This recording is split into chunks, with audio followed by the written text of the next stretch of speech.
இதெல்லாம் திரும்பி வரும். திரும்பி வராது ரெண்டே ரெண்டு விஷயம்தான்.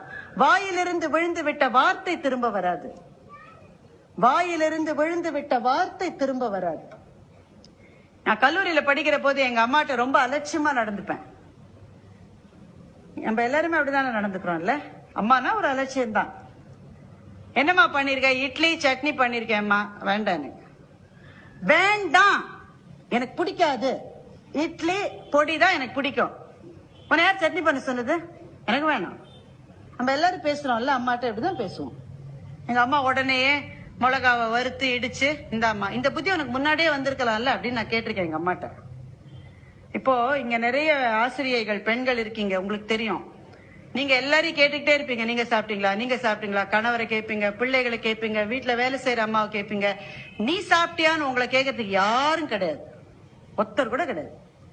அதுதான் இங்க இருக்கிற பெண்களுக்கு நாளை நடக்கும். நீங்கள் குடும்பங்களை தாங்கி பிடிக்கிற போது நீ சாப்பிட்டியான்னு ஒரு போன் வந்ததுன்னா உங்க அம்மா பண்றான்னு அர்த்தம். வேற யாரும் கேட்க மாட்டாங்க. இன்னைக்கு எனக்கு ஆசையா இருக்கு எங்க அம்மாவோட கையை பிடிச்சிட்டு, அம்மா நீங்க அப்படி சொல்லிட்டேம்மா காலேஜ்ல படிக்கிற போது, ரொம்ப சாரிம்மா, you mean so much to me, I love you so much சொல்லணும்னு ஆசையா இருக்கு. முடியாது இனிமே. எங்க அம்மா இல்ல.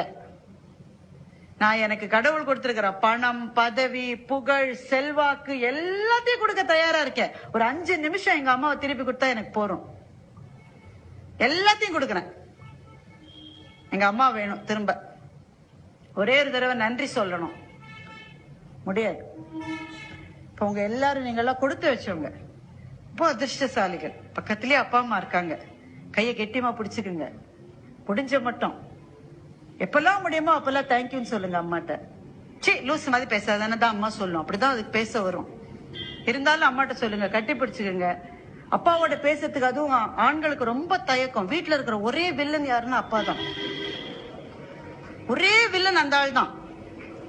ஆனா உங்கள்கிட்ட முறப்பாவே நிக்கிற ஆளு ராத்திரியில படுத்தோன்னு இது எப்படி ஆக போகுதுன்னு உங்களை பத்தி கவலைப்பட்டு கண்ணீர் வடிக்கிற ஒரே உயிரும் அவர் தான்.